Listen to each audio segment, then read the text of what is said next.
Kurt Schlichter here, sitting in for the great Hugh Hewitt, who is on vacation. He is out back east somewhere with his grandchildren, doing grandchildren things, leaving the Relief Factor office here all to me.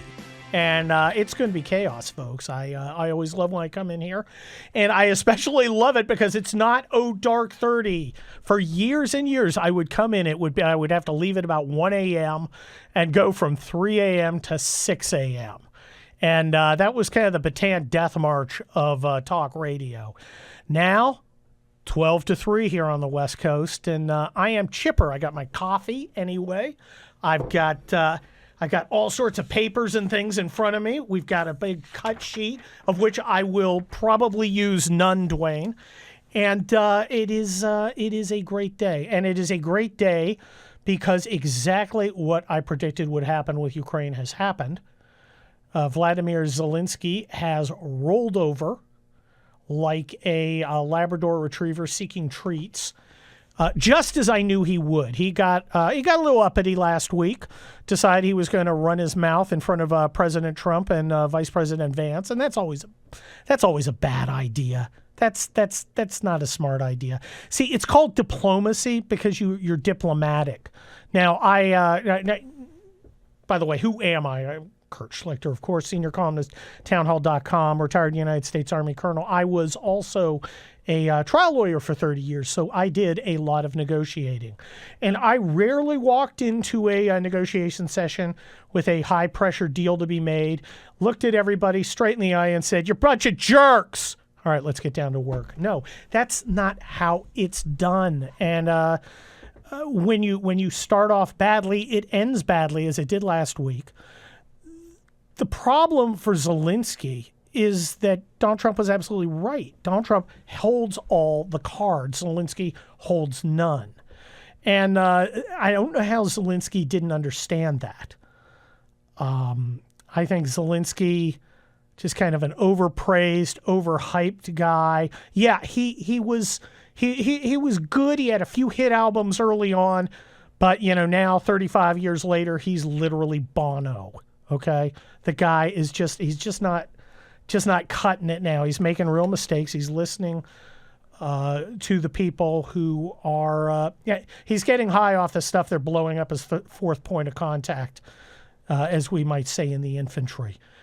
You don't go in when you should be, hoping that the big guy's going to give you what you want and start making demands. Who thought, hey, you know what's a great idea? Go in and start running your mouth to Donald Trump, because that's going to work out great. Well, it could only be someone as dumb as Chris Murphy, the senator from Connecticut. He's not the one who personally won the Tet Offensive. He's the other dumb one. Well, actually, in fairness to Chris Murphy, I'm not sure if Chris Murphy's dumb or only thinks his own people are dumb. He spent the weekend giving various stories about whether or not he told Vladimir Zelensky to dump the deal that the White House thought was in the bag. They thought it was done. And, Chris Murphy, never listen to Chris Murphy. He spent the rest of the time basically saying, well, Trump is literally Hitler. He's also literally Putin's friend. Yeah, I guess it's kind of hard, when you've gone full Hitler. Where do you go? I guess you can throw in some Putin too, but that's kind of, there's not much further you can take it. But Zelensky made the mistake of listening to guys like Chris Murphy, apparently. And, after Trump threw him out of the White House, he goes running to Europe. And, of course, the Europeans are like, well, Donald Trump has been demanding that we take a lead on, supplying Ukraine and on rebuilding our armaments. So we're really going to show Trump we're going to take the lead on defending Ukraine and rebuilding our armaments, which is an interesting response. Doing exactly what Trump wanted, I guess, is one course of action. I'm all for it. It seems like they should have done this a long time ago. And, of course, they're all telling Zelensky, we stand right beside you every step of the way as long as the United States is right behind us every step of the way. The simple fact is the Europeans are a largely degraded and impotent people. They have chosen failure and decline. They can't even defend their own people from the third world barbarians that they import into their countries, and now they're planning on helping Zelensky win back Ukraine. Of course they're not. They're just telling you what they're telling Zelensky is, we stand right by you. Take that, America. And on the side, they're like, gosh, Vlad, you need to square this away. You need to do it quick. You need to get it done. And today, Zelensky did. He sent a very, I don't know what the right word is, groveling note out that basically said, we love America. We're grateful for it. And we of course we want to sign this deal. And the word on the street is Trump's going to let him, not in a big public signing ceremony. He doesn't get that reward. He can go sign it in counterparts remotely. Hey, there's a DocuSign in your Gmail account, Vlad. Check it out. Get back to me. So Donald Trump will be able to announce it tonight at his not State of the Union. Of course, he hasn't been a president for a year, so he doesn't get a State of the Union. He gets a joint session of Congress. He will go out there, and that's going to be interesting. Donald Trump's got a lot of great things to talk about that he's done. And some things that are controversial. Of course, the tariffs are controversial. He has put tariffs on Mexico and Canada, and of course everybody's freaking out. Now look, I'm a free trade kind of guy, but you've got to have free trade. That doesn't mean Canada gets to put all these tariffs on you and you don't have any on Canada. Okay, not free trade. That's a kind of trade. It's not the free kind.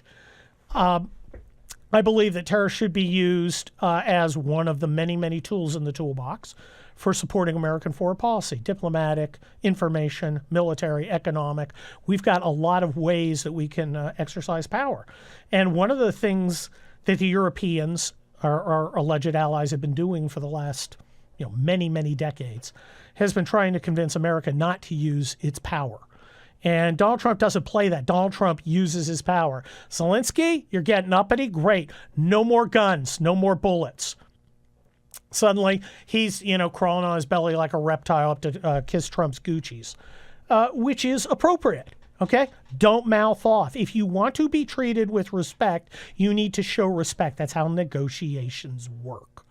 So anyway, Trump is out there using his power. The tariffs are a power. Obviously, it's controversial. The stock market just took a giant dive yesterday. All right. I mean, I was reading it, suffering chest pains. That's okay though, because it's going to come back because America is strong, and over time we're going to get better. Today it was pretty rough too. It's still down, but not nearly as much as it was. I think people are understanding that Trump's goal is not to have tariffs. Trump's goal is to obtain a result, and frankly, the people he's putting tariffs on are going to suffer a lot more than the United States. And my guess, based on, watching Trump for the last 10 years, is he's going to get what he wants fairly quickly. Tariffs are going to come off. The economy is going to get back moving forward like it should be. But, there's a lot of stuff going on out there. A lot of things happening that people aren't paying attention to because the regime media is so fixated on things like tariffs and on, Vladimir Zelensky's tantrums. Just yesterday, for instance, the Democrats in the Senate, and it's stunning to me, every single one of them voted against excluding men pretending to be women from women's sports. This is an 80-20 issue, okay? 8 people out of 10 are like, no, men shouldn't be playing in girls' sports. And as for the other 20%, 10% are like, what are you, crazy? That can't possibly happen. That's nuts. And then 10% live in Santa Monica. All right? It is such an easy decision. And the Democrats, when the cycle, arguably could be going in their favor, decide, let's blow it. Let's take a hard stand for men pretending to be women staying in women's sports and abusing women. Of course, tonight, Donald Trump will have as a guest a young lady who suffered a brain injury because a man playing volleyball against her slammed her in the face with the ball. Okay? This hurts girls physically It hurts their chances to win. 900 medals lost to men pretending they're women. It's ridiculous. But leave it to the Democrats and Trump's superpower. He has the ability to make his enemies take the very worst positions possible. I am Kurt Schlichter. I am a retired United States Army infantry colonel. I am a senior columnist at townhall.com. I am the author of the books The Attack and the Kelly Turnbull series of conservative action novels, with a new graphic novel coming out. And I am a retired trial lawyer, but I think my most important accolade is I have the best taste in alternative music in all of talk radio. I'm the guy who played the Sex Pistols as bumper music when I guest hosted for Dennis Prager. That, of course, was the Jesus and Mary Chain's classic, Just Like Honey. And we're going to be talking about honeypots.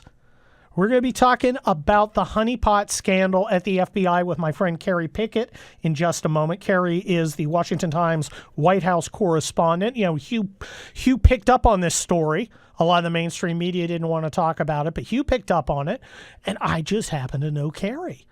And I said, Kerry, let's get you on here. And we are in the process of getting her on here. This is the rebuilding of our justice system. In the executive branch, the Department of Justice, and we'll be talking more about that with the great Professor Margot Cleveland a little later, but also fixing the FBI and getting the trust back from the American people are key elements of what's going on with the Trump 2.0 administration. And, you know, with our regime media, it doesn't have the capacity to multitask. Right? It can focus on one thing at once. Right now, it's Zelensky. It's all Zelensky all the time. It's going to stop being Zelensky when Zelensky hits the DocuSign and signs that mineral agreement, gives Trump a victory. Then they're going to switch to something else, but they can do one thing at a time. But Trump and his people, along with the Doge folks, are multitasking. They are hitting on all cylinders all over the place. It's more than just one thing. You got tariffs going on. You've got a rebuild of the military. Pete Hegseth is in there, and he's doing great things. I mean, my gosh. Did you see he renamed Fort Benning again after a war hero named Benning. My only regret there is Benning had been, which of course I went to officer candidate school and airborne infantry officer advanced course there. My only regret is that had to change the name from Hal Moore, the great cavalry commander, a legend, a guy who deserves to have a base named after him. But, you know, we all came up through Benning. It's Benning to us. It's always going to be Benning to us. But, I mean, this is not, no disrespect intended to Hal Moore from A Soldier's Once and Young. An amazing guy.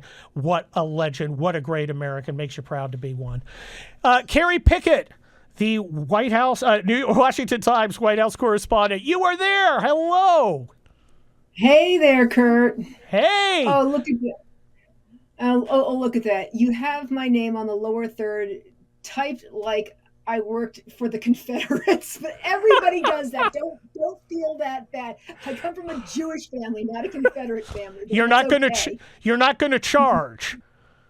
Well, actually, you did charge ahead. You were the one who took the lead on this very interesting story that's called The Honeypot Story. That may be kind of a misleading title, but tell us what that story is that you've been leading on and where we're at with it. Because Hugh Hewitt's been all over it.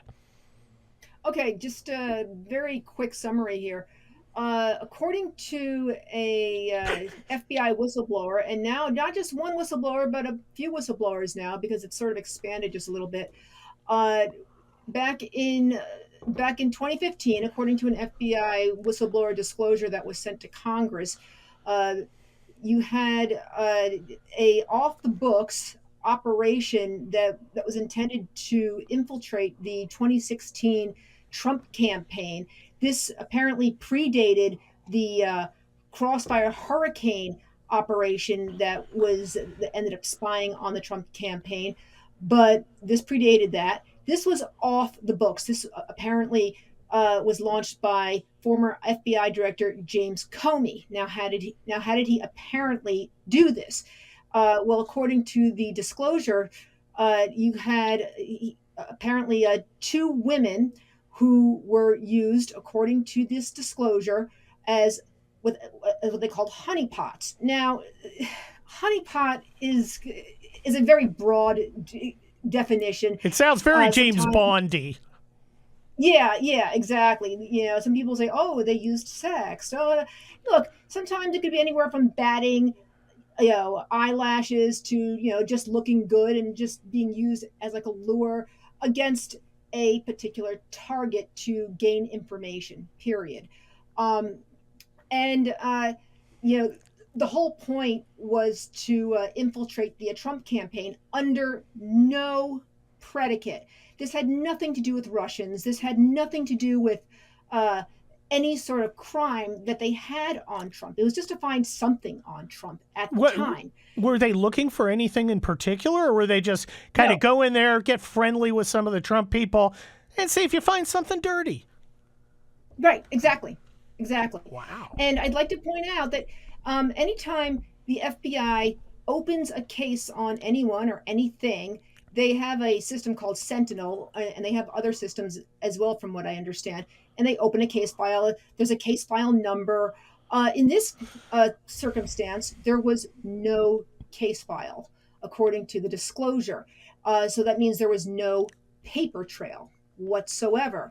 So, that's why when very recently FBI Director Kash Patel came out and said, "Hold on a second, one of these women." Actually, he didn't even mention the fact that there was another woman that was in the FBI disclosure. He said, "This woman that you've referenced, who worked, as we found out, ultimately in the FBI New York office, she was no honeypot, and this was false." But the and we ended up reporting that. The thing here, though, was that he made no mention that there was an operation. According to FBI Director Kash Patel, he also said that, oh, well, she did the job assigned to her. Well, what was that job? We That's a don't good know. question. I mean, Yeah, okay, maybe she's not a traditional honeypot. That's fine. What was she doing investigating an American political campaign with no right, good reason? exactly, That's crazy. exactly. Right. And on top of that, he didn't say that whether or not Comey launched an off the books operation. Did it happen or did it not happen? And here's the thing too: if it was off the books and if there was no paper trail, how would Kash Patel know anything about it at all? Well, You see? these are great questions, Carrie. Now, real quick, we only got about 30 seconds. You're the Washington Times White House correspondent. Do you have any information on whether Zelensky and or the president have signed this deal yet? Uh, I don't have any inside information on that right now, but it seems that Zelensky has sort of softened up a bit. We'll see where that goes. Well, Carrie Pickett, my friend, Washington Times White House correspondent, thank you for joining us here on the Hugh Hewitt Show. I want to talk to you about a real serious subject, and that is food for the poor. Text Hewitt to 51555, and you can help save some lives. This is the second day of Hugh's annual March campaign to help feed some of the neediest kids in the world with our friends at the Christian nonprofit international relief organization Food for the Poor. Yesterday, thanks to you, we're already helping fill the bellies of boys and girls who, through no fault of their own, were born into extreme poverty. Throughout Latin America, especially in El Salvador, skyrocketing food prices combined with limited job opportunities are crushing families. Salvadoran children under 5 years of age face hunger and anemia at a rate of 25%. The only opportunity they have for a healthy life is through lunches they get at school. That's where you and I come in. There's a banner at the top of HughHewitt.com that reads Feed Their Future. If you click on it, Hugh has a message of hope. And there's no USAID federal bureaucracy, no Ecuadorian transgender mime troops, none of that nonsense. This is a 100% voluntary opportunity for you to be the hands and feet of Jesus, helping the poorest of the poor in our own hemisphere. A $100 one-time gift provides life-altering nutrition for an entire year for one kid. $300 gives the same blessings to 3 kids for the next 12 months. Reach out at the HughHewitt.com banner. Click on their future link right at the top, and you can even phone in your generous gift at 855-359-4673. That's 855-359-4673. However you do it. Get out there and give to Food for the Poor. Panama, remember that rockin' and rollin' song by Van Halen? Also, another of the little Trump manifest destiny things. We're going to make Canada the 51st state, which I don't really want because I don't need another communist state.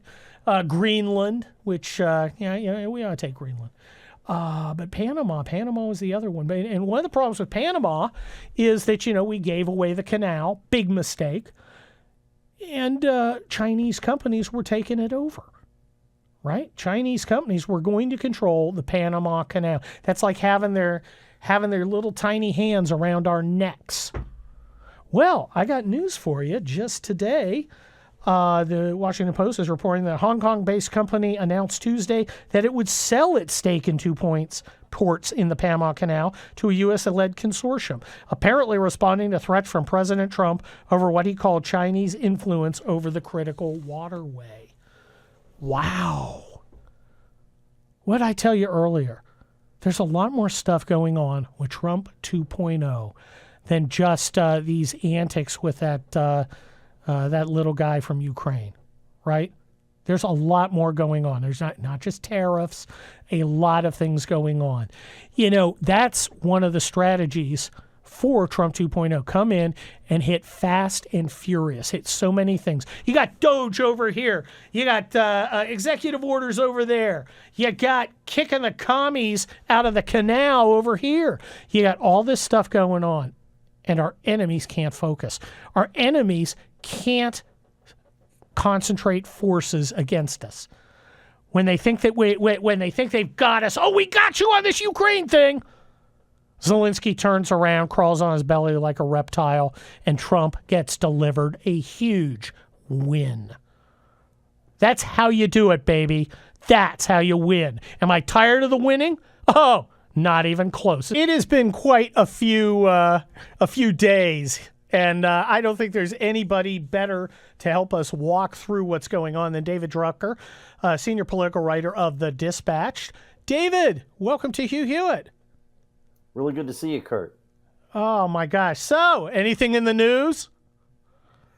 I'm trying to find something to talk about here, and I'm having a real hard time.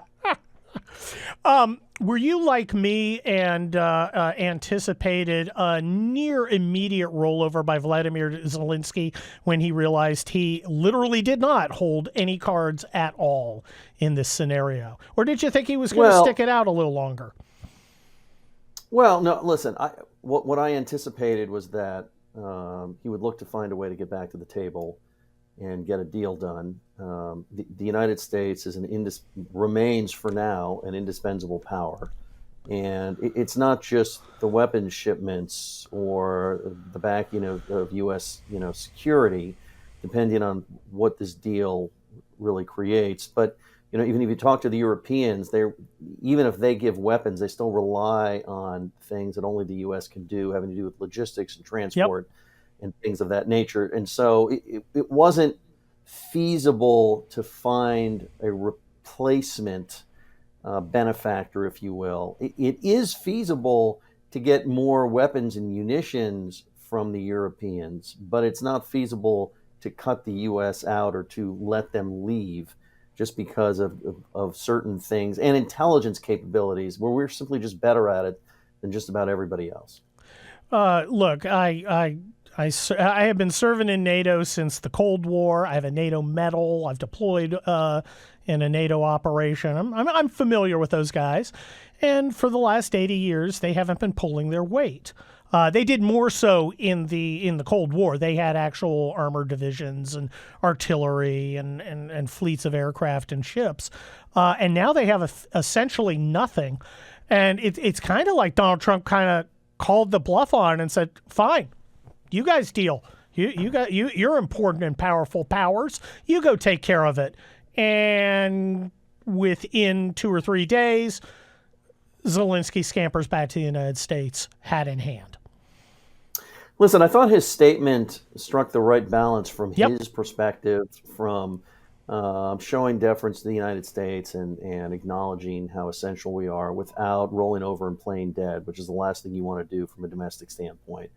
And this little episode, as problematic as it was long term for Ukraine, if things don't or didn't come back together, really rallied domestic support for him. So that might have helped him a little bit. I think the issue here for the United States is understanding that there is a benefit to us being at the head of the pack and in charge of the pack when it comes to our European allies, our Asian allies, but not carrying so much of the load that the American taxpayer starts to question what's in it for us. What's in it for us often is that we get to write the rules of the road. Our country, not just because of its size and its economy, but because people feel comfortable and safe with us, they choose us to invest in. They choose us to send their best to, and they'd rather side with us than other powers. But in order for people to feel comfortable with that, I think they have to feel like we're not just carrying people, that we're helping them, but we're not carrying them. Well, yeah, as a senior political writer at the Dispatch, you're obviously looking at the domestic political impact. I think what our establishment fails to understand is just how offended normal Americans get, not only when they feel like they're being exploited, where they're putting in significantly more money and treasure than other countries, but when they're being disrespected. And yes, it's emotional, but diplomacy is designed to take the emotion out of these interchanges, and Zelensky brought the emotion, and it got kind of out of control. How do you think the Zelensky incident and its fallout play among normal American voters? Maybe not the people on social media. Well, Kurt, it depends on who you talk to, because I was listening to and just talking through friends and contacts. I wasn't on the road. Many normal American voters who were appalled at what they saw from the president and vice president were not happy with it.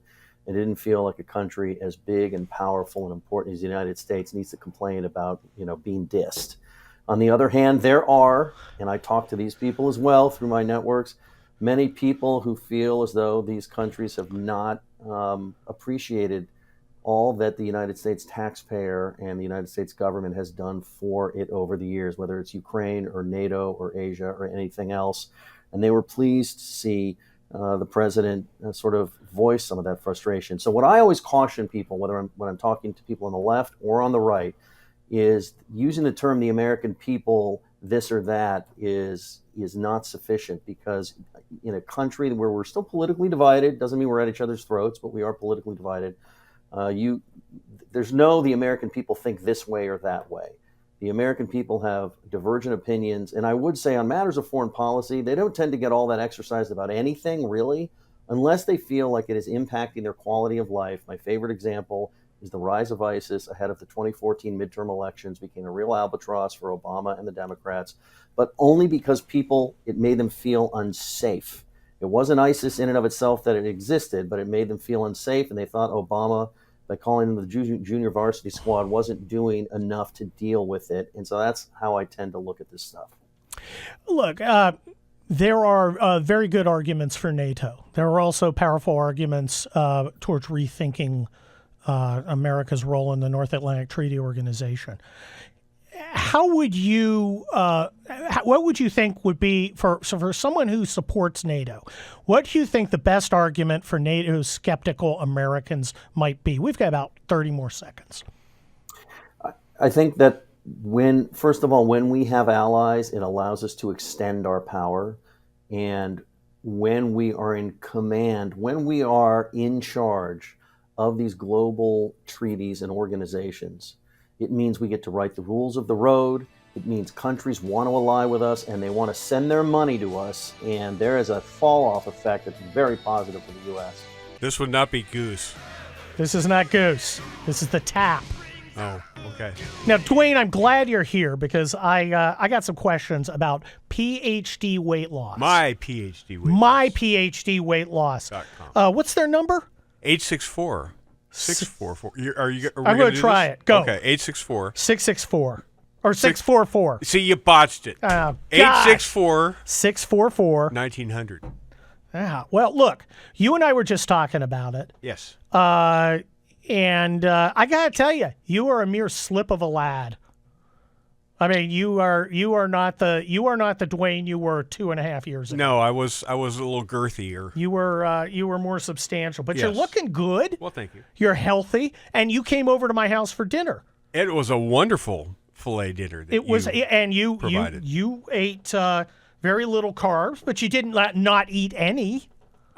Well, yeah, because I'm on maintenance mode. You can have a little once you get to your target weight, but once you're in the losing process, you pretty much run away from carbs like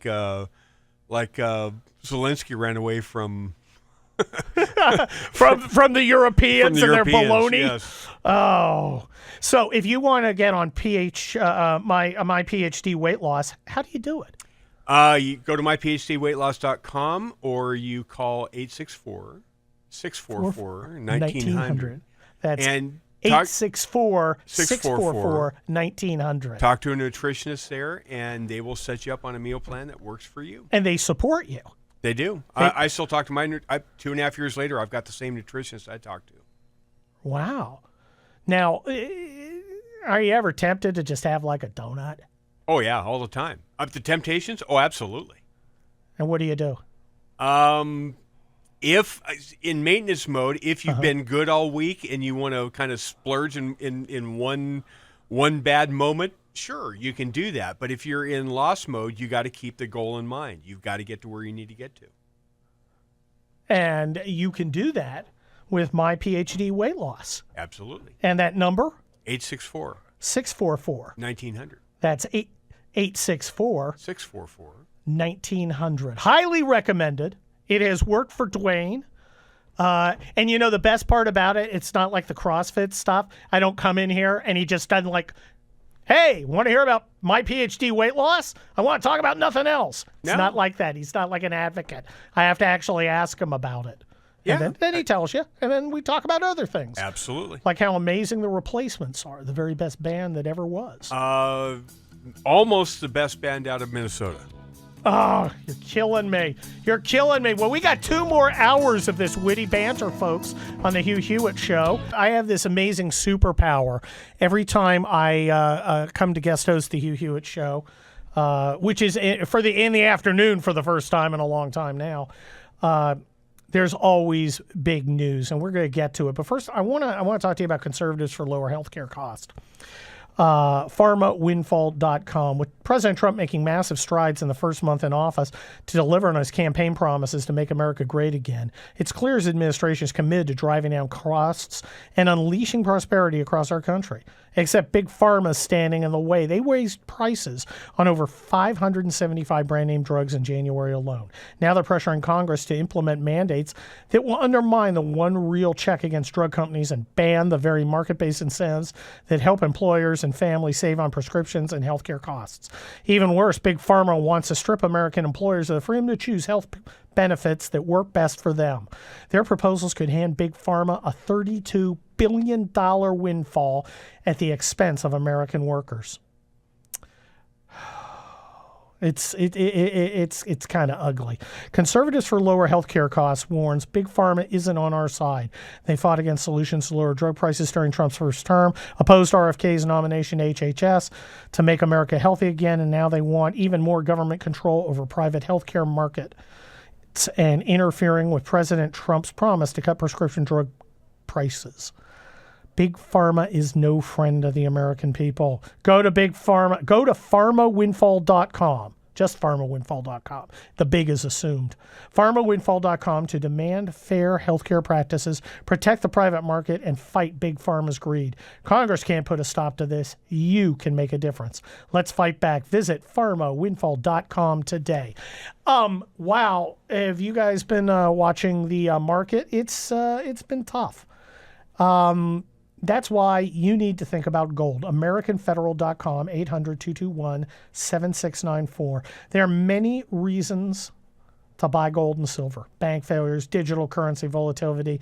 AmFed Coin and Bullion is Hugh Hewitt's choice for precious metals.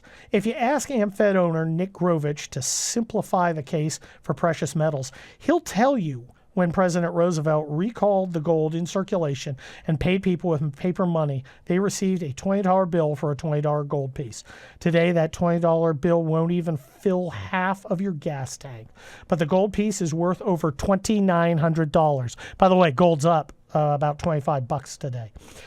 Which would you rather own? AmFed Coin and Bullion. Nick's been in this industry for over 42 years. He's proud of providing transparency and fair pricing to build trusted relationships. If you're interested in buying or selling, call Nick and his team at AmFed Coin and Bullion, 800-221-7694. That's AmericanFederal.com, AmericanFederal.com. Wow. If you're looking at the stock market's down about, as we look at it now, and of course that may change, about 670 points. Looks like it might be closed for the day. That's a fair correction. And those of us who have our retirement money, it's getting a little pull in the collar. Don't sweat it. Okay. America is strong. Yes, the tariffs we've been talking about and hearing about, they are upsetting the market. Okay. How long do you think they're going to last? You think they're going to last forever? You think Donald Trump has some sort of weird love of tariffs? Tariffs are a tool to Donald Trump. He's going to use them to get what he wants, which is to get countries like Mexico and Canada to do the things they need to do, including cutting off the fentanyl. I mean, look, 100,000 Americans a year die of fentanyl overdoses. That is unacceptable, meaning we can't accept it. And if it takes telling the Canadians, hey, you're putting an extra 25% on everything you ship to us, maybe that's what we need to do. Maybe that's what we need for them to take us seriously. But, there's obviously an economic impact. Let's hear from Howard Lutnick on CNBC with Joe Kernan. Cut number 7. Remember, the process in America for tariffs is that the president launched a study, and those are the rules of tariffs in America, and that study is finished on April 2nd. So on April 2nd, the president will have all the tools in his arsenal that he wants to do to reset tariffs. So he will be addressing all of those products in Canada, the fact that Canada has a national sales tax. Another way to say it is a national tariff on our products. And we sell, they import from us very little, and we export, and they export to us huge amounts. So the idea is that's going to be reset, but that starts April 2nd. Now we just, people say, oh, it's only a small amount of opioids. They're only killing 75,000 Americans. You shouldn't worry about that. I mean, the president is not going to take that laying down. Okay? He's not.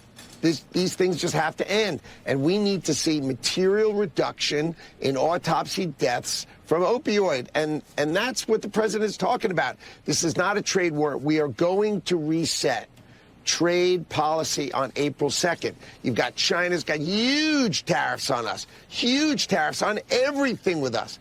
And Canada, you just talked about. Why do we produce cars in Canada? They've had an invitation, Canada and Mexico had an invitation to trade with the amazing economy of the United States of America, and they have abused that invitation, and the president's going to reset that, but that's April 2nd. That's not today. Today's opioids. April 2nd, I'll be here talking to you about how trade policy is going to change, and we're going to make it fair to Americans. I know people worry about short-term, but we are going to bring jobs. You are never going to see the amount of production come back to America than Donald Trump's going to bring back to America. Trillions and trillions of dollars of production is going to come back to America, creating great jobs in America. And that's why the Americans elected Donald Trump, and he's going to deliver for them. And here's what J.D. Vance said in a Senate hallway gaggle today. This is cut number 13. What do you need to see from Canada in terms of... Go ahead, mate. Yeah. Mr. Colby has said in the past that the U.S. could tolerate or contain a nuclear-armed Iran. How is that consistent with the president's maximum pressure policy? Well, number one, the president's been very clear he doesn't want to tolerate a nuclear-armed Iran. And I don't know what Mr. Colby has written in the past, but I'll say that every single person that we nominate to a position is going to have at least one thing that they disagree with the president about. That's okay, but the president's policy is extremely clear. We cannot tolerate nuclear proliferation, especially in Iran. That will be the policy of the administration. It has been, and it was during the first Trump administration. What do you need to see from Canada to roll back these tariffs? Look, the president's going to have conversations with the Canadians. We need to see real engagement on the fentanyl issue, on the drug issue. That is fundamentally the underlying element of these tariffs, is we think the Canadians have not been serious about stopping the drug trade. Now, people will sometimes say, well, if you look at the numbers, the Mexicans send way more fentanyl into the United States than the Canadians do. The Canadians have allowed a lot of fentanyl to come into the country. It's not a defense to say more has come from Mexico, because way too much has come from Mexico, too. Great. Thank you all. Okay, so they ran the gamut there. The last thing about Colby. And let's listen to Pierre Poliver. Well, actually, we're running out of time. The bottom line here is that tariffs are not a purely economic tool. They are an economic tool and can be. And as Mr. Lutnick was talking about, we need to have a level playing field. We cannot have, 25% tariffs on American goods going into Canada and an open door for Canada stuff coming here. That doesn't work. You can't explain to the American people why we should not be treated equally. And you can't explain to American people why we should just shrug and throw up our hands because 100 million Americans, or 100,000 Americans, are dying of fentanyl overdoses from stuff coming over the border. It doesn't work, folks. It doesn't work. When I want to talk about law, I don't do it anymore. I go find somebody who knows what the heck they're talking about. And no one knows more about what's going on with the lawfare against Trump 2.0 than Margot Cleveland. She's a professor. She's a senior legal correspondent at the Federalist. I think this is, Margot, I think this is the first time we've been together on the Hugh Hewitt Show. I think so as well. Well, I'm very glad to have you here because I have been watching your stuff, and I like to tell people the only lawyers you should listen to on Twitter are me and anybody who I approve of, and I most definitely approve of you because you seem to understand what's going on. I don't know if I necessarily agree with every bit of your analysis, but your analysis is never crazy or wacky or self-indulgent. So I want to thank you for that. Thanks so much, Kurt. Well, so look, we how many cases are we up to right now challenging the ability of Trump 2.0 to move forward with its plans? I think it was over 40. I think it's probably about 50 at this point, and some of them are redundant and kind of repetitive. So what I found is helpful to kind of stick them in different buckets to kind of keep track of it, but to also see which ones are really important for now in order to allow Trump to move forward with his agenda versus which ones are going to percolate for maybe a couple of years, but don't really have as much current impact on him. So which bucket do you think is the most important? I've got my own ideas, but what do you think? So I think there are two buckets that are equally important. One is the bucket of Trump firings, and one is the bucket of freezing grants, terminating grants, and the funding. Both of those are interfering with what Trump is doing currently to try to advance his agenda. And in both cases, federal courts have stepped in and tried to stop, or in some cases have temporarily frozen what Trump and the administration is doing. With the, those seem to go to pretty core powers. The right of the president to control the executive branch, which means directing, specific funding, as well as, inferior federal officers. Let's talk about the federal officers, because we've had a couple in the last few days where judges have basically said, no, you can't fire this person. You have to retain this person within the executive branch, even though this person is not aligned with what you want to do. In fact, even though this person is actively subverting you. How do you think that's going to go? So there are actually two sets of cases that are pretty far along in that situation. One is involving someone named Dellinger, who was a special counsel, and I'm saying was because he was fired. I don't care what the judge said. Trump had the power to fire him and did fire him. And that case is a little bit different than another case that just yesterday, or maybe even today, a court said that Trump could not fire someone who was on the merit review board. And the reason I'm saying these are kind of two separate cases, but still combined, is there's different precedent behind it. The Dellinger case, the precedent is very clear. Dellinger is in an executive agency. He's the only head of the agency. And the Supreme Court, in parallel cases, one called Seal of Law and I'm blanking on the other one, have said basically that this is the executive power to remove that official. So that one is, to me, very clear. And that's something where the court entered an order late Saturday saying, nope, I've decided the case. He's in unless Trump fires him the way Congress said. That one, there's actually an application before the Supreme Court to decide. And that one should be coming to fruition, I would say, in the short term, whether the court in the next week enters a stay or they expedite it and resolve it within a few weeks. The other one about the Merit Safety Board, that one, I'm sorry, not the Merit Safety Board, the Merit Protection Board, it deals with federal employees and what happens if they get fired. That agency is a little bit different because it has multiple board members. So it's a different sort of precedent, which your listeners are going to start hearing the phrase Humphrey's executor, which is a case back from the 1940s, which said that the president actually can't fire someone in that position.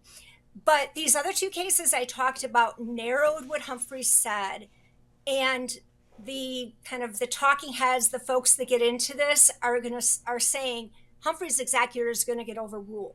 So you're going to see that case get to the Supreme Court, but it's a little different because the precedent is actually slightly different when you're looking at that position. So those are dealing with the officers.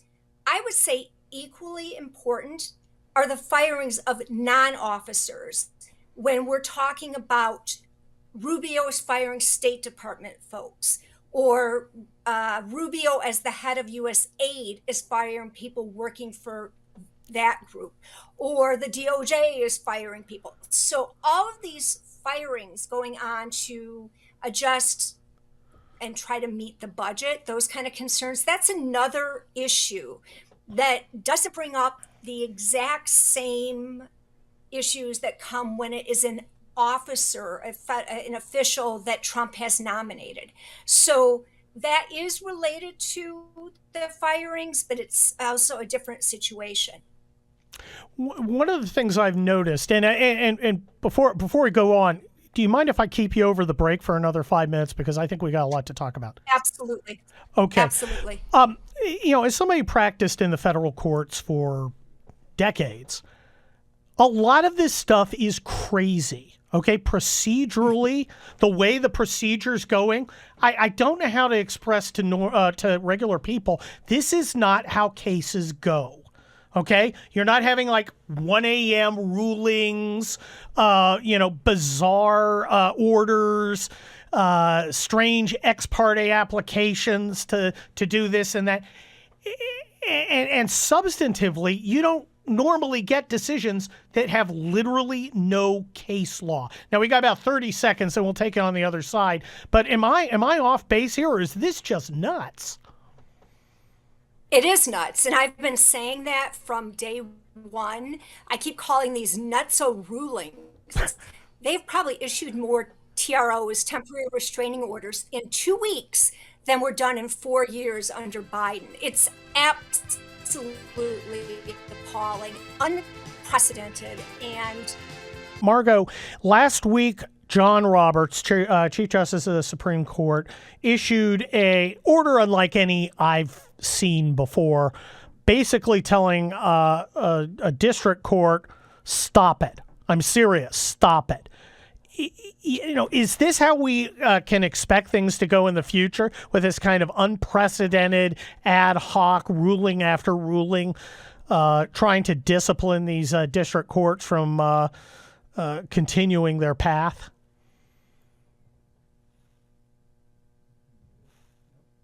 Oh, I think we're going to see this continuing on. Sorry, it looks like we're having a little bit of difficulty with the technology. That's okay. Let's I don't think we're going to see this continuing on. I think what we're going to see is...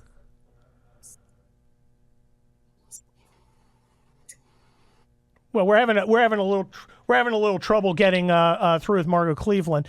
My question to her was, do we believe that this kind of ad hoc swatting down of judicial wild pitches is going to continue? I'm kind of looking to see, when is John Roberts going to stand up and say, no more? No more. We can't do this. We can't jump in and micromanage every time a district court orders the president to ensure that all his subordinate officers have put the new TPS cover sheet on their reports. It just doesn't work. And we've got Margot back. Margot, please continue with your point. Sure. So I think what's going to happen is you're seeing it in a couple cases, and then the other judges are going to realize that they have so exceeded the bounds of reasonableness that they're going to pull back on it. Or if the judges don't, the circuit judges. So we've got the trial judge doing all this nutso stuff with the TROs, but there are circuit courts letting them get away with it, which is why Roberts came out and issued what's called a stay. It was an administrative stay that just kind of froze everything. Still hasn't entered a ruling on it. But that was an extreme case. The judge basically ordered the Trump administration to release over $1 trillion in funds. And that was on a TRO, which is only supposed to freeze things. So it was pretty crazy what he did. The Dellinger case was another one where the court ordered Dellinger to be the special counsel. And there, the Supreme Court was a little bit less aggressive. They didn't enter the stay. They said, hey, we're going to hold it and in abeyance, meaning we're going to come back at it.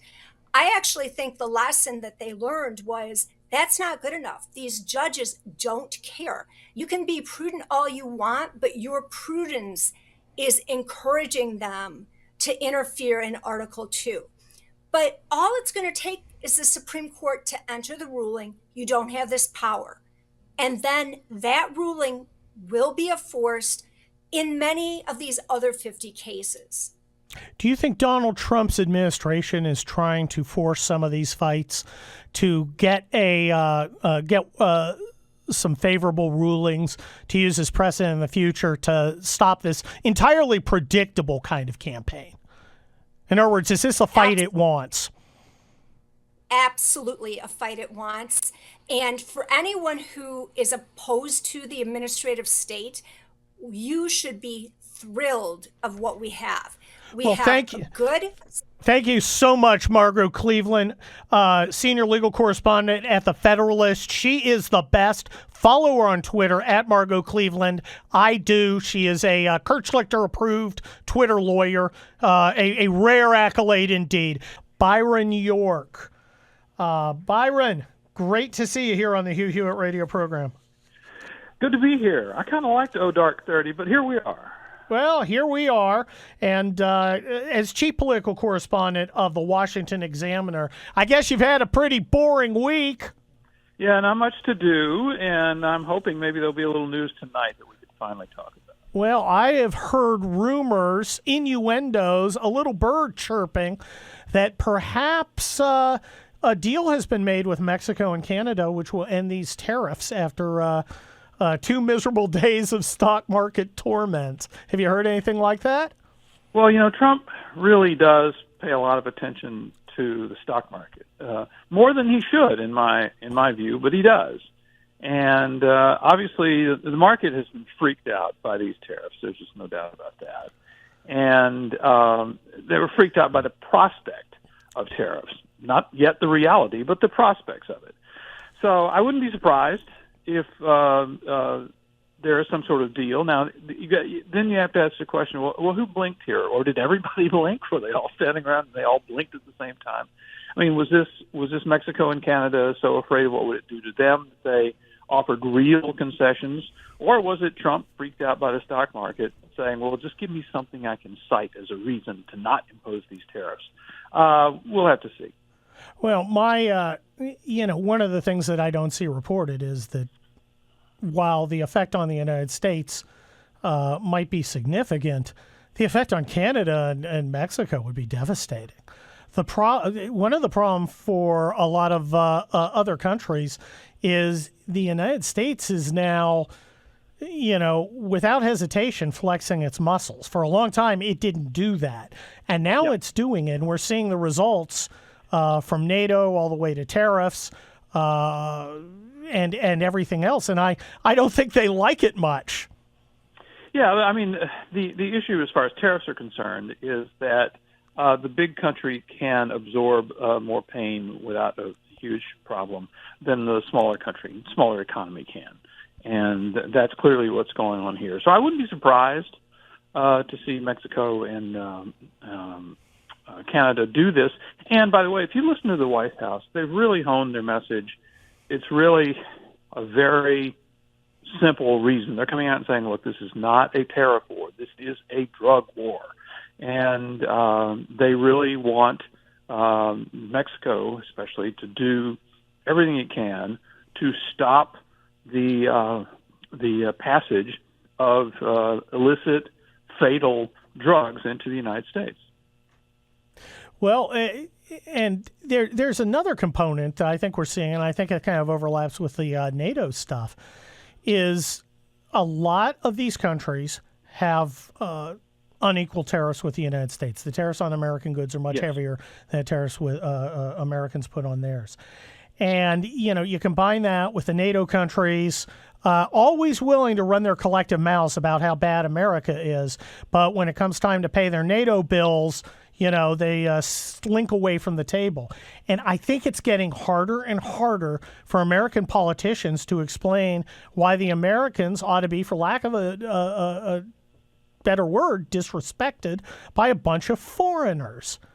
It's really hard to make that argument. Oh, we should just, we should pay more so they can import more third world barbarians to their country and pay them welfare. It doesn't work. I think the most powerful word, actually, that Trump loves the word tariffs. I think the most powerful word in the argument in favor of tariffs is reciprocal. Yep. We're not going to do it to them. We're not going to start this. But if they're doing it to us, we're going to do it to them in the same amount, by the way.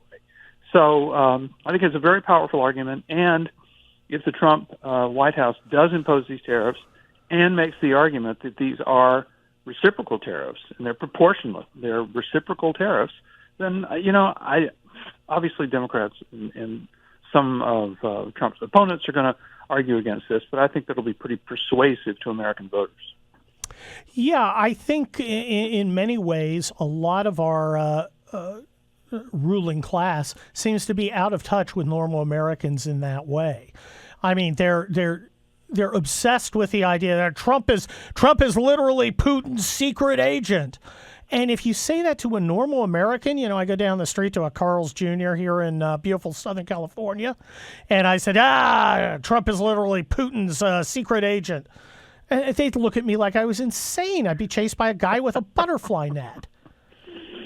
I think that I did my newsletter yesterday on Senator Murphy from Senator that Chris guy Murphy from Connecticut, who basically says that everything Trump is doing right now is a Kremlin operation, and that Trump and Musk want to turn the United States into a kleptocratic oligarchy, so they can steal everyone's money by stealing their Medicare and their Medicaid and their data.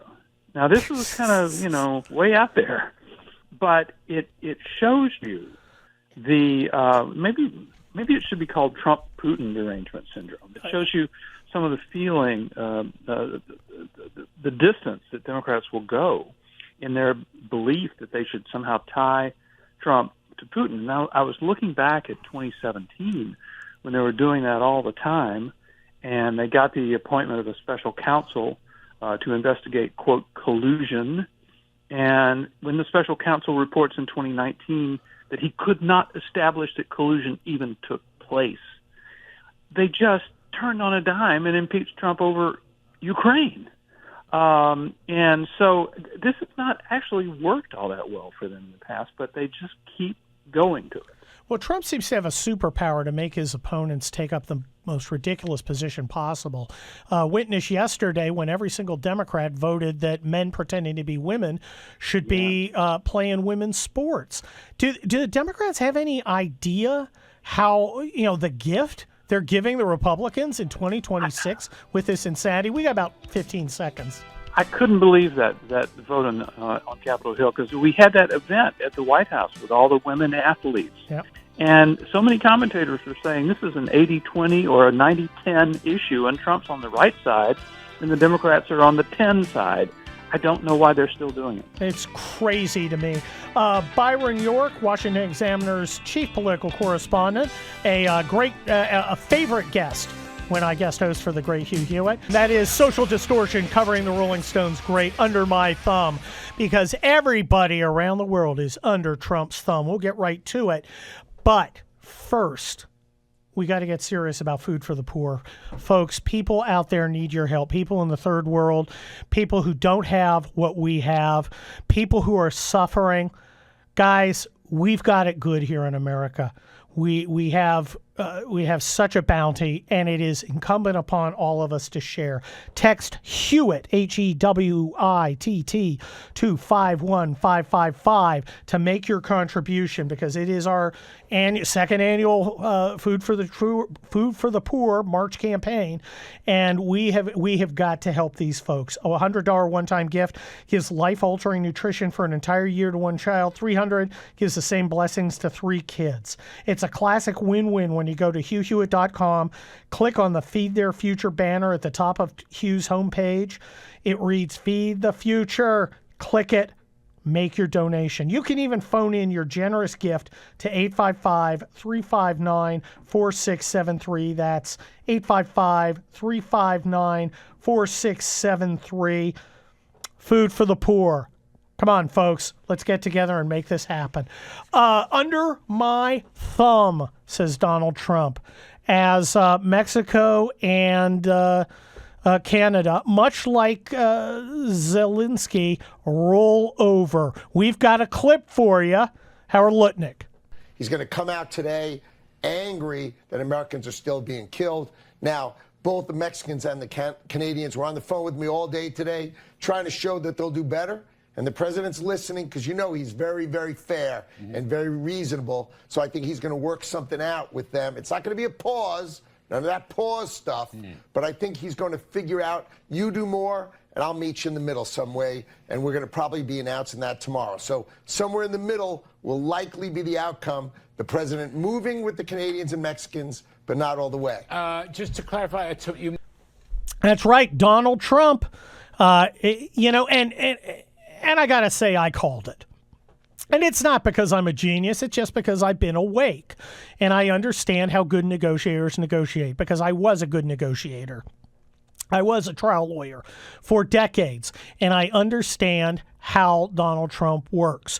He gets out there, he strikes a position where he has all the leverage and waits for the other side to fold. And that's what they're doing, like a house of cards. Zelensky didn't hold any cards, he folded. Mexico and Canada, they talked big about putting on reciprocal tariffs. Nah. You're not going to affect the big dog. We can take the punch. That punch would knock them out. They're going to fold. And tomorrow, guys, your stock market, your 401k account, to the moon, baby, to the moon. Joined by the new senator from Indiana, Jim Banks. Senator Banks, welcome to the Hugh Hewitt Show. Hey, Kurt, good to be with you. Well, it's been quite a day. Vladimir Zelensky rolled over, and it looks like Mexico and Canada are going to roll over. Is there anybody else you think is going to roll over in front of Donald Trump and the ascendant American administration? You almost feel like it's a pattern, right? I mean, this has happened over and over again. President Trump is on a roll. He's just getting started. We're just a month into this second term. Kurt, I'm so excited about the State of the Union address tonight, where I think you'll see the Democrats roll over. They still haven't fully grasped or understood what the last election was all about, the mandate, the popular vote by the American people for this president and for Republicans. And I think you're going to see them tonight. They at this point, they don't know how to react. The Democrats have been broken. Their party's been broken by Donald Trump and his America First movement. And I think you're going to see that. You're going to feel it tonight. They're not going to know when to stand. They're not going to know when to clap. They're confused. You're going to feel it on the floor. It's going to be a lot of fun to watch. Well, one of my favorites, Senator Banks, was one of your Democratic colleagues announces on Twitter in serious tones, "I'm not going to attend tonight, and I won't until Donald Trump begins following the law." And all the responses were, "Who are you?" I mean, come on, goodness. It's hilarious. Hilarious. They haven't figured it out. We are inside these guys' ODA loop. Observe, Orient, Detect, Act, inside their decision cycle. Donald Trump is putting up so many W's on the scoreboard, they don't know what to react to. Do you see this initiative slowing? I don't. And President Trump has met with Republicans in the Senate more times than I can count already in just the last few weeks, even before he was sworn in on January 20th. And the message that he always gives us, Kurt, is we are not going to waste a single day. He knows what's at stake. He knows we have now less than 4 years to save this country and make it great, not just for now, but for a long time to come. The golden age of America. He's serious about it. There's no time to waste, and I imagine until January 20th, in 2029, when he leaves the Oval Office, he's not going to waste a single moment of it. I know him well enough to know that's the attitude that he's taken to the job. Well, you folks are being aided and abetted by the Democrats, who seem to be falling to Donald Trump's superpower of making his opponents take the most politically devastating positions possible.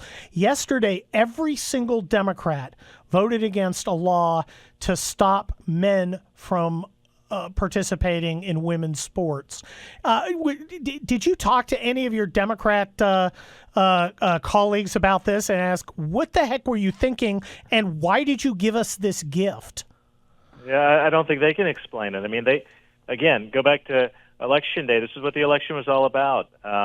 They're crazy. We're the party of common sense. President Trump has articulated, and it's really true. I think he's going to say that over and over again tonight.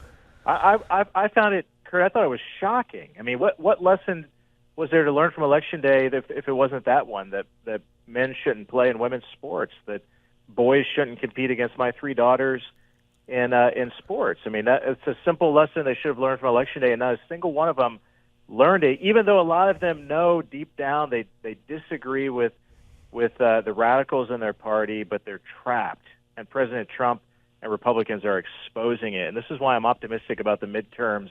We're going to grow the majority in the Senate, and I think we keep and grow the majority in the House because these Democrats are so darn radical and stupid and didn't learn the lessons from Election Day that they should have learned. Well, I remember reading just yesterday that there was some sort of a Democrat convention, and they suggested things like get out and meet normal people, express a love of America. Stuff like that, stuff that's not crazy, that stuff that's not hard. And, the reaction was, you're a bunch of racists. Why do you love Putin so much? It's crazy. I mean, I don't want to interrupt the enemy while he's making a mistake, but I almost feel sorry for him, almost. I read the same story. I mean, I got a kick out of it. I mean, the advice of their consultants was to show patriotism, fly the American flag. I mean, it just goes to show you that they're so out of touch they have to be told to do that. I mean, to love America and express it and show it, because their party doesn't do that. And that's what you're seeing out of them.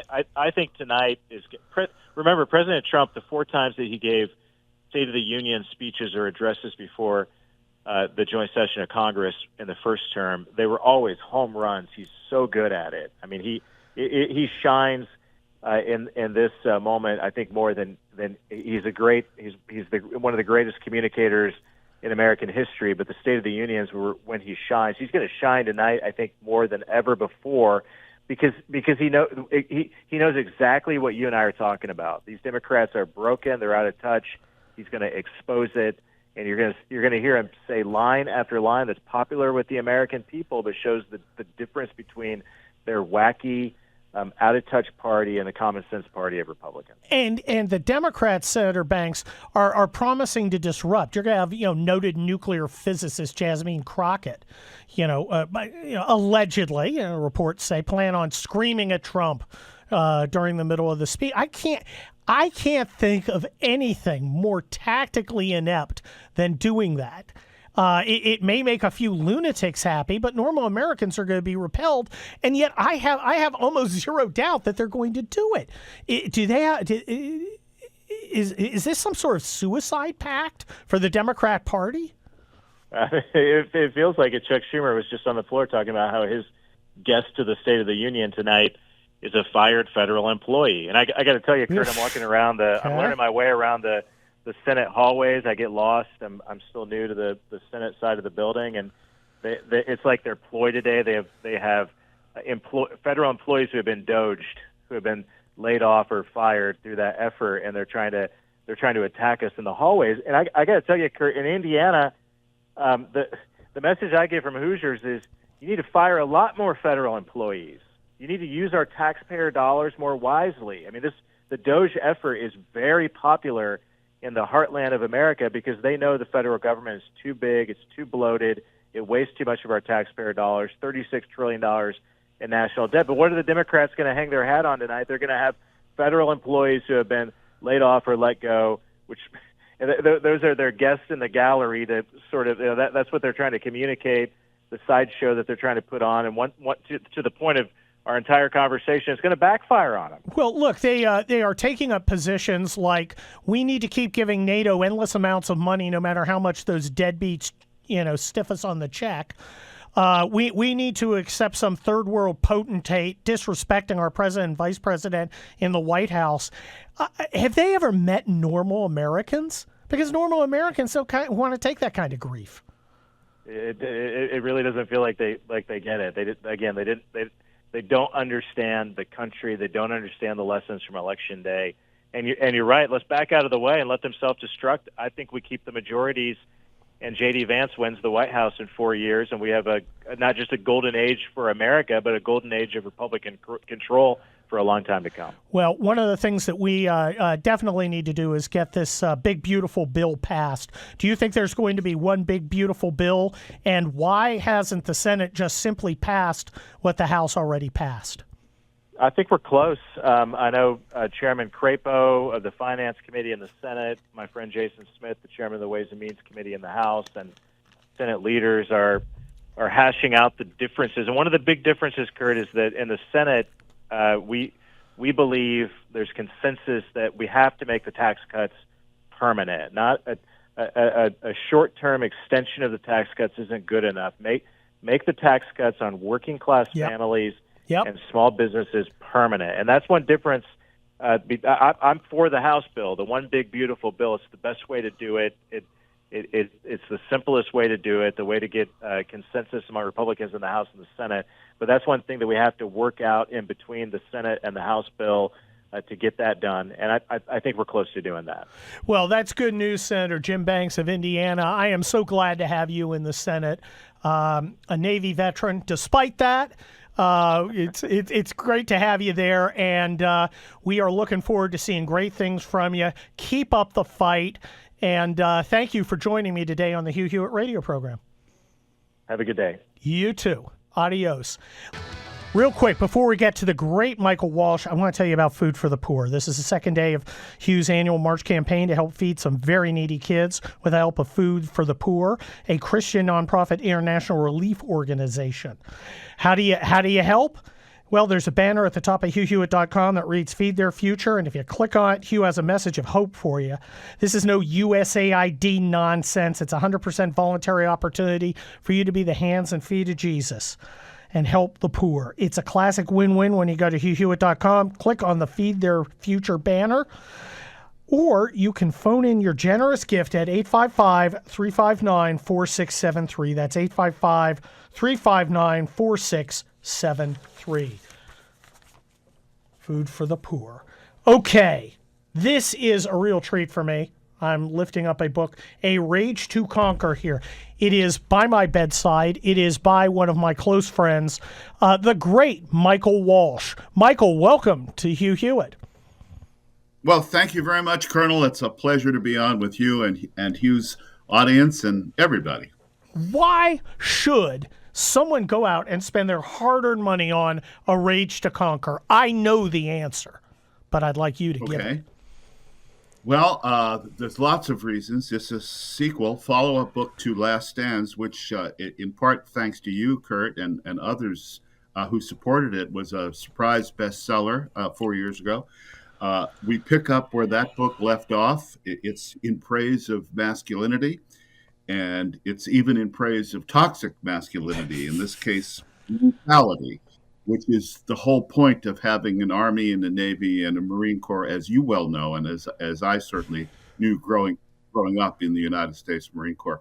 And most importantly, it's a lesson for our time right now at this moment. I've been lucky to catch the wave now twice, that the things everybody's talking about are the things I wanted to write about 3 years ago. So the book comes out at a very opportune moment in world history, and I hope readers will pick it up and enjoy it. Well, look, I think this is an important book because it goes back to what war is about, what the military is really about. You know, we've been hearing a lot over the weekend about how the Europeans are going to defend themselves. They're going to show Trump. They're going to defend themselves. And then you see like a music video of a dancing Norwegian mechanized infantry unit. And I'm thinking, not good. Not good. No, I was amused by the unelected, shall we keep pointing out, leader of the EU, Mrs. van der Leyen, that the Europeans might even butch up a little bit and send troops. And I thought, what are they going to do? Send one platoon of Germans with mops? Because they were literally training with broom handles at one point because they didn't have any rifles. So that was an... The Brits can't even put together a armored battalion of like 25 vehicles. No. And I mean, it's insane. You and I were both in Europe during the Cold War, you as a journalist, me as a lieutenant. And, at that time, the Europeans had real armies that could make a real difference. And now they've did. decided to give that up because Uncle Sucker's going to subsidize everything. And instead, they turn their money on subsidizing the third world barbarians they import to torture and molest their women. It's a bizarre kind of social suicide. I mean, these are a degraded and broken people. Unfortunately, we made it possible. We made it possible by affording them the luxury of having the welfare state that they're so proud of. And Kurt, you know this, and anybody who spent a lot of time in Europe, and I just came back from 6 months in Europe, the Europeans were always bragging about their welfare state, and America's a barbarous nation full of armed, Jesus-loving cretins and racists and all this horrible stuff. But we allowed them the luxury of pretending there's no evil in the world, there's no threat in the world, nothing bad is ever going to happen to them. And you'd think they'd know by now, given their own history, that something bad is going to happen to them, because it always does. But we afforded them the luxury of doing that, and luckily we're not doing it anymore. Well, look, they are an ahistorical people, a rage to conquer. This book is not going to be read at Cambridge or Oxford. Instead, they're going to have about how Cecil Rhodes was a racist. How about England was built on the, on the work of on the backs of indigenous victims. They'll do land acknowledgments. Where is the glory of Europe? Where is Charles Martel? Where are the heroes who saved Europe at the gates of Vienna? It's all gone. Well, unfortunately, it is. And one of the things I point out is this is not just a book about celebrating violence and bloodshed. It's a book about how warfare, as you well know, having commanded men in action, is the principal driver of technological change, of social change. Look, you remember the Army was segregated until it was then unified, and then Wilson segregated it again. But the social change comes from the military. That was true of the Romans. It's true of the Americans today. Well, look, I commanded people so far in the rear that you'd have to FedEx bullets to hit us. But I was there at 7 Corps main headquarters at arguably the height of American power when the 7 Corps launched the ground war against the Republican Guard. 6 or 7 divisions, including a British tank division, went and attacked 36 divisions and annihilated them in 100 hours. I mean, we're talking, this is Alexander level.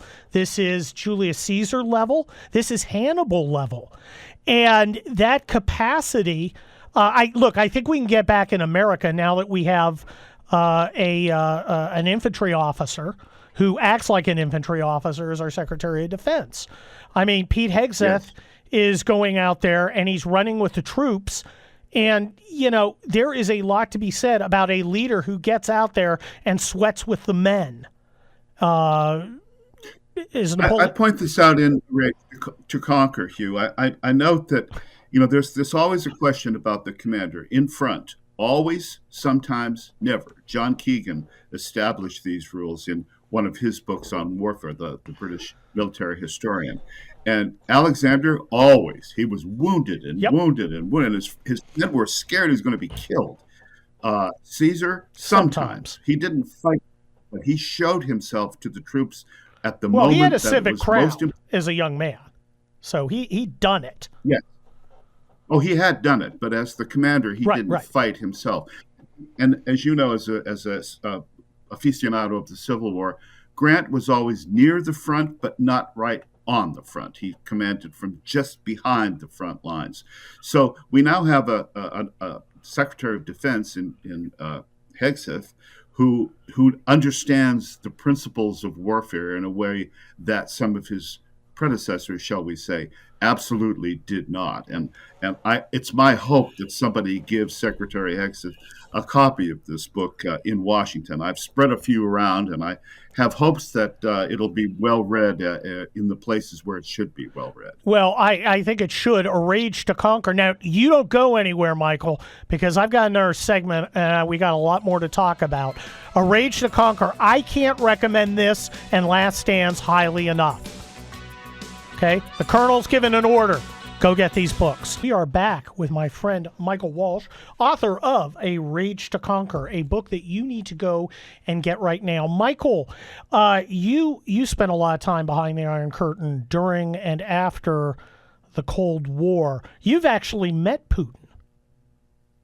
Well, I didn't meet Putin, but I ran smack into Erich Honecker, and I had been told by my babysitter, who would accompany me in country when I was behind the Iron Curtain. Every communist country gave you a babysitter. And I had been told about the new KGB guy in Dresden as I was on my way to Dresden, Vladimir Putin. So I've been aware of Putin from the start, and I've followed his career very closely. And I've tried to understand what it is he's doing. And I think because we don't know history, we mistake things. We mistake the surface appearances for the motive. And one of the points I want to make real quick, Kurt, about Rage to Conquer is this is not a book to come to expecting, oh, then Company C moved here and it took Hill 560 and then it did.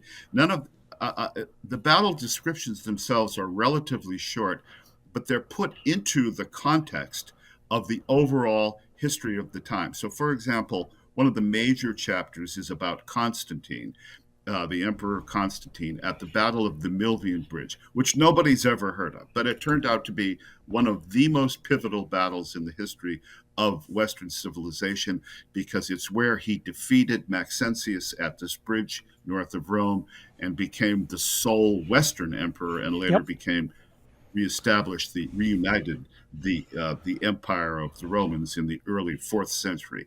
And one of the points I make in that is, whereas Constantine knew what he was doing and got the battle almost on the turf he wanted, but pretty close, his opponent, Maxentius, made every conceivable mistake you can make.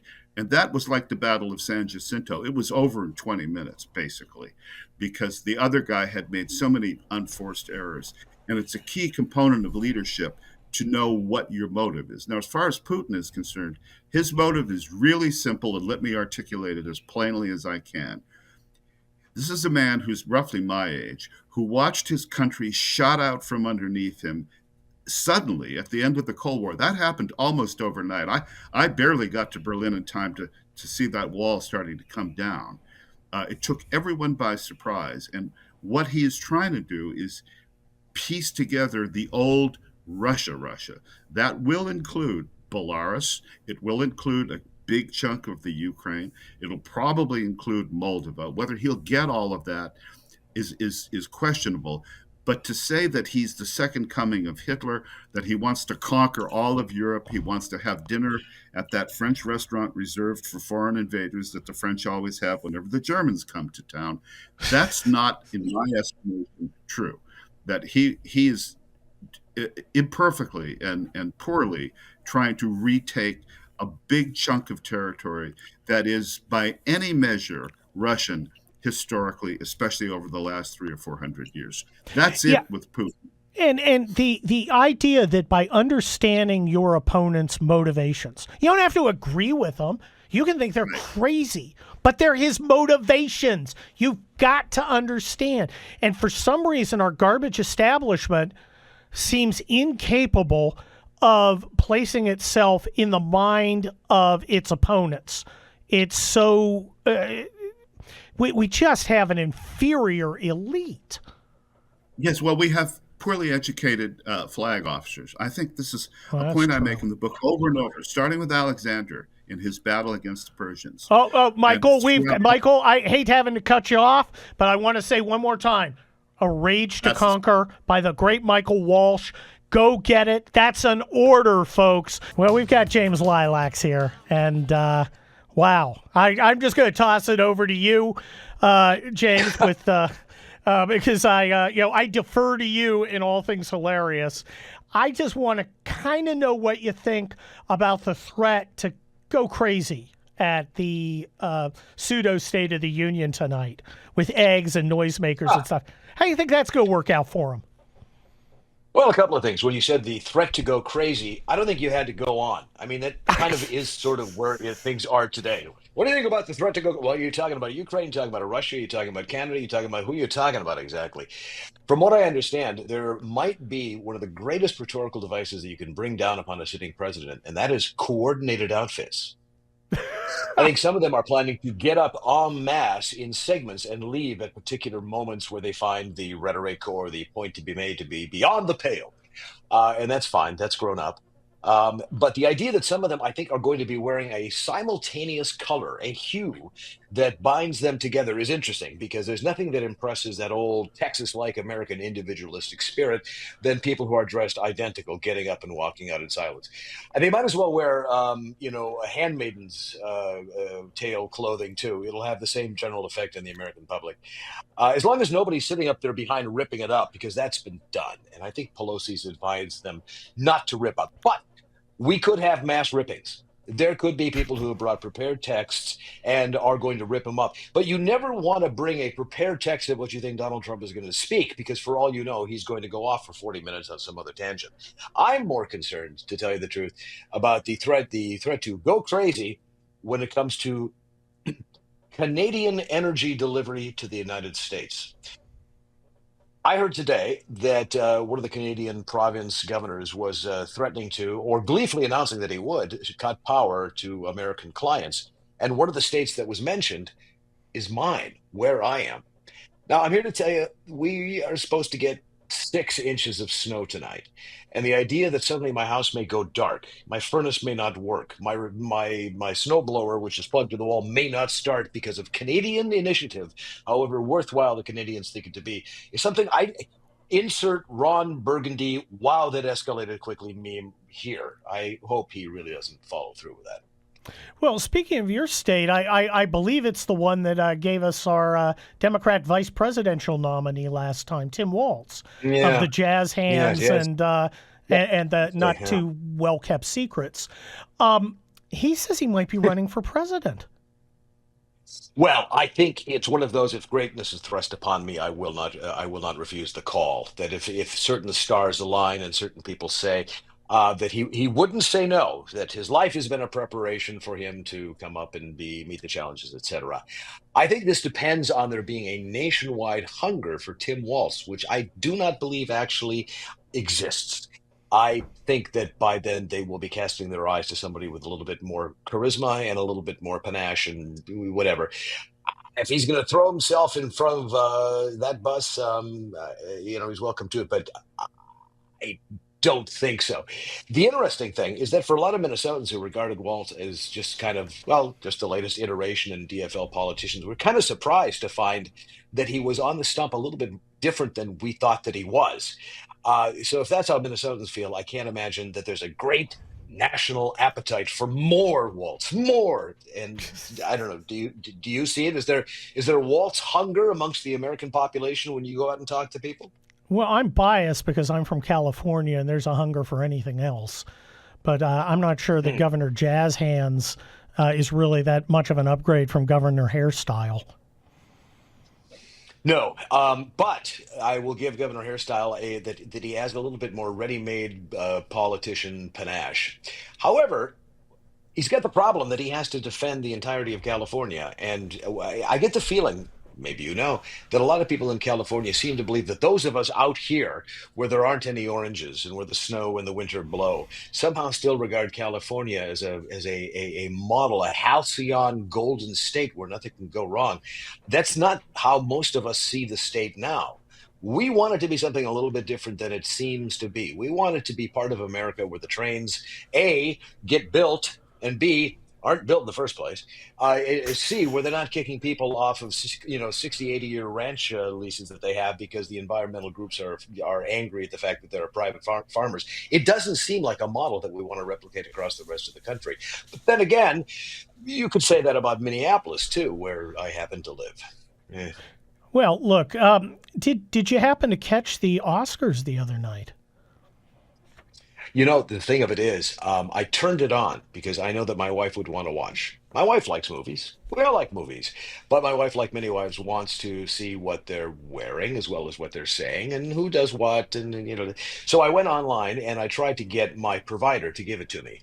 It stalled. It hesitated. It stuttered. It refused. It couldn't connect. And I'm looking at this saying, I can't get the Oscars. And I was not filled with the rage that one might expect.